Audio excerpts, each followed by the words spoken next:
Muslimanske snage su jutro skrenule u još jedan pokušaj osvajanja naselja u južnom dijelu Mostara, no dočekali su ih pripadnici HVO-a. Naselje Potkum potpuno je razoreno, a u ishodu borbi zapovjednik obrane grada Mostara kaže: Vođene su snažne borbe, nastavljena je muslimanska ofanziva koja traje već 7 dana na Mostar.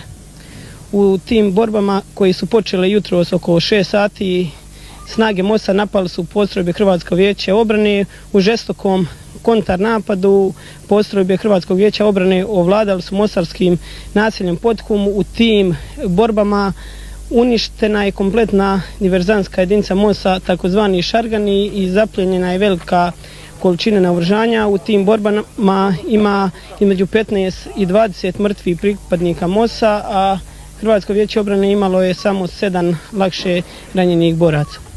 Detonacije još odjekuju, što dalje?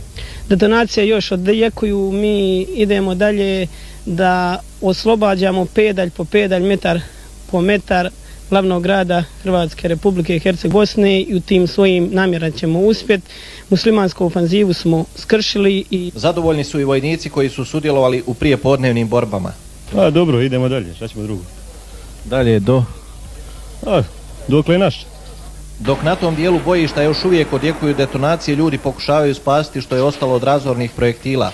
Svoj vojnički neuspjeh muslimanske su snage pokušale nadoknaditi pucajući iz minobacača po nedužnim civilima. Slika sve kazuje. Da su muslimanske postrojbe doživjele pravi krah u Hercegovini pokazuje i vijest iz Sarajeva da su nakon povratka iz Hercegovine počele blokirati postrojbe HVO-a u Sarajevu, a prvi korpus muslimanske vojske ultimativno traži od HVO-a da svoje postrojbe večeras do 20.